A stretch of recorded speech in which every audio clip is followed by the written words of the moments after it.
membuat mereka mendengarkan kata-kata dalam keadaan terjaga, dalam keadaan sadar, namun mereka tidak melihat wujud yang berbicara kepada mereka. Ketiga adalah Tuhan mengutus seorang rasul atau malaikat untuk menyampaikan amanat atau wahyu. Itulah beberapa cara Allah berkomunikasi menyampaikan wahyu kepada hamba-hamba. Selanjutnya, eksistensi kebenaran wahyu diperoleh bersifat absolut. Sedangkan kebenaran yang diperoleh melalui akal itu bersifat relatif. Wahyu merupakan sumber yang diturunkan dari Allah, sedangkan akal bersumber dari manusia. Berarti perbedaan antara wahyu dan juga akal itu terletak dari siapa yang juga melahirkannya.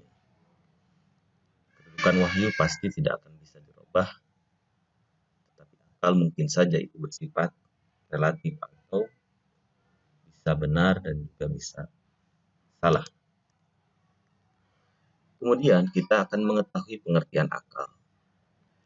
Akal adalah berasal dari bahasa Arab, bentuk masdar dari aqala yaqilu yang bermakna fahima wa tadabbaru, paham dan memikirkan atau menimbang.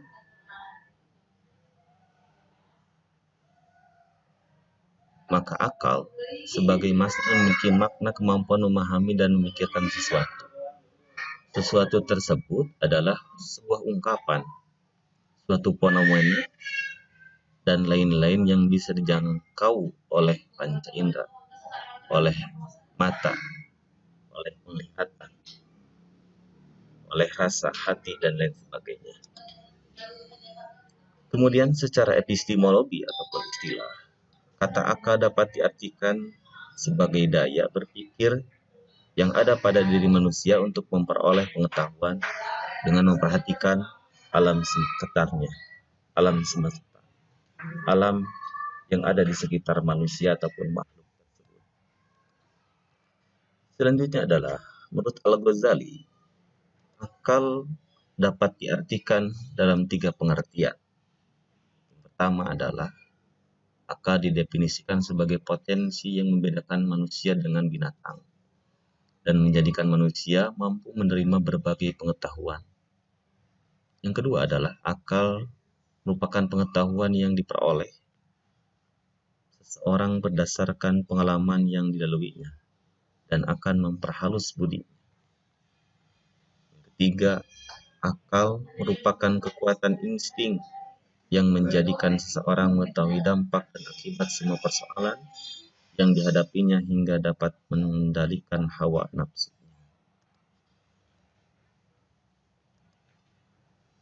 Kemudian,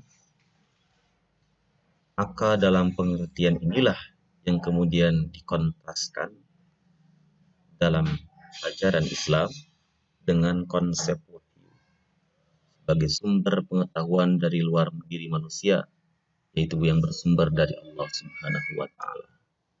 Dengan demikian, dapatlah kita pahami bahwa akal yang terdapat dalam diri manusia merupakan suatu daya yang dengannya manusia dapat bermutu dan dinamis, karena tingkah laku dan perbuatan manusia dilakukan atas dasar pengertian atau pengetahuan dan motivasi untuk mencapai tujuan yang dikehendakinya.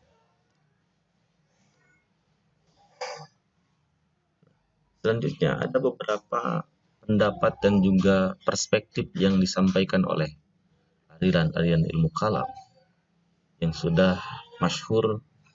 Aliran-aliran ini mempunyai corak dan perspektif dalam menyimpulkan suatu hal, terutama adalah yang berkaitan dengan teologi. Seperti yang disampaikan oleh aliran Mu'tazilah, bahwa yang disebut wahyu adalah memberikan peranan yang besar dalam menentukan baik dan benar.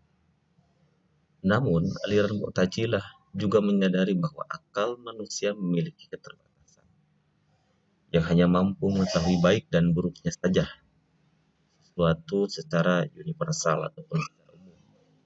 Sedangkan baik dan buruknya sesuatu yang bersifat lokal dan juga parsial hanya dapat diketahui melalui wahyu. Sedangkan wahyu sangat berperan untuk mengetahui perincian dari apa yang baik dan juga yang buruk. Juga dimaksudkan sebagai dasar pembenaran bagi Tuhan untuk memberikan ganjaran terhadap manusia di hari akhirat, di hari kemudian, di hari pembalasan. Selanjutnya yang kedua adalah perspektif wahyu dan akal menurut Al-Asy'ariyah.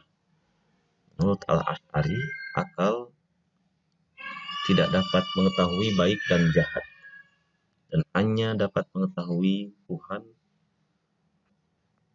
Namun, akal tidak mempunyai otoritas wewenang untuk menetapkan suatu kewajiban. Asy'ariyah juga berpendapat bahwa yang menetapkan kewajiban adalah Al-Hakim, pembuat hukum, yakni Allah Subhanahu wa Ta'ala. Dan akal diperlukan untuk memahami wahyu yang disampaikan oleh Allah Subhanahu wa Ta'ala. Yang kedua adalah wahyu berperan untuk menetapkan mana yang wajib dan mana yang tidak wajib, perintah dan mana larangan dari Tuhan. Dengan wahyu, manusia dapat mengetahui orang yang taat kepada Tuhannya dan akan mendapat pahala balasan baik, dan juga orang yang berbuat maksiat kepadanya akan mendapatkan hukuman, siksaan ataupun azab kelak di yaumil qiyamah. Yang ketiga adalah perspektif akal menurut aliran Maturidiyah. Aliran ini berpendapat bahwa akal memiliki peranan penting dalam konsep teologi dan ajaran agama Islam. Akal dapat membantu memahami keesaan Allah, sifat dan juga zat Allah. Akal juga menurut Al-Maturidi dapat digunakan untuk memahami ayat-ayat Al-Quran, ayat-ayat qauliyah, dan hal lain yang berkaitan dengan pemahaman tentang teologi Islam. Kemudian Maturidiyah Samarkand berpendapat bahwa akal berperan mengetahui Tuhan, dan kewajiban mengetahui Tuhan dapat diketahui dengan akal. Akal dapat mengetahui 3 dari 4 persoalan pokok, yakni mengetahui Tuhan, mengetahui kewajiban akan keimanan kepada Tuhan dengan cara berterima kasih kepada Tuhan atau bersyukur, serta dengan akal manusia dapat mengetahui hal yang baik dan juga hal yang buruk. Kemudian yang kedua adalah perspektif Maturidiyah Samarkand mengenai wahyu. Menurut mereka, wahyu berwenang menentukan kewajiban, mengerjakan yang baik dan juga meninggalkan yang jahat. Itu adalah peran dari wahyu menurut perspektif aliran Maturidiyah Samarkand. Yang terakhir adalah perspektif dari Maturidiyah Bukhara.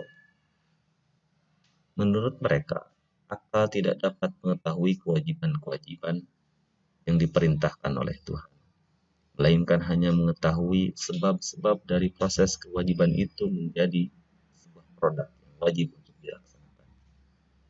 Yang kedua, kedudukan wahyu berperan mengetahui dan menentukan kewajiban dan mengetahui Tuhan merupakan yang harus disembah dan yang menciptakan alam semesta ini. Itulah beberapa pendapat yang disampaikan secara terperinci. Maka kalau kita simpulkan perbandingan pemikiran tentang wahyu dan akal, dapat dilihat dari bagan berikut ini. Mu'tazilah lebih condong bahwa peranan wahyu itu lebih kecil daripada peranan akal. Al-Asy'ariyah berpendapat bahwa wahyu itu lebih besar berperan pada hal-hal yang pokok dalam ajaran Islam, dan akal peranannya lebih kecil daripada wahyu. Kemudian Maturidiyah berpendapat bahwa antara wahyu dan juga akal sama-sama berperan untuk mengetahui pokok-pokok ajaran agama Islam. Kemudian Maturidiyah Samarkand berpendapat bahwa lebih kecil posisi wahyu dalam berperan mengetahui konsep-konsep teologi, dan akal berperan lebih besar dalam mengetahui pokok-pokok ajaran agama Islam. Dan kemudian Maturidiyah berpendapat bahwa antara wahyu dan juga akal itu sama-sama berperan untuk bisa mengetahui, melaksanakan berbagai hal yang diperintahkan oleh agama. Kemudian perbandingan pemikiran tentang pokok ajaran Islam. Menurut Mu'tazilah, wahyu berperan untuk mengetahui kewajiban mengetahui Tuhan. Akal berperan mengetahui Tuhan. Wahyu berperan mengetahui perintah dan larangan. Akal melaksanakan kebaikan dan menjauhi keburukan. Selanjutnya adalah wahyu, akal. Wahyu, akal itu adalah perspektif Asy'ariyah. Kemudian Maturidiyah berpendapat bahwa wahyu berperan mengetahui kewajiban, akal berperan mengetahui Tuhan, wahyu berperan mengetahui perintah dan larangan, dan wahyu juga berperan melaksanakan kebaikan, menjauhi keburukan. Kemudian Maturidiyah itu juga sama pendapatnya seperti Mu'tazilah. Wahyu, akal, wahyu dan juga akal itu berperan mengetahui pokok-pokok ajaran yang diperintahkan oleh Tuhan.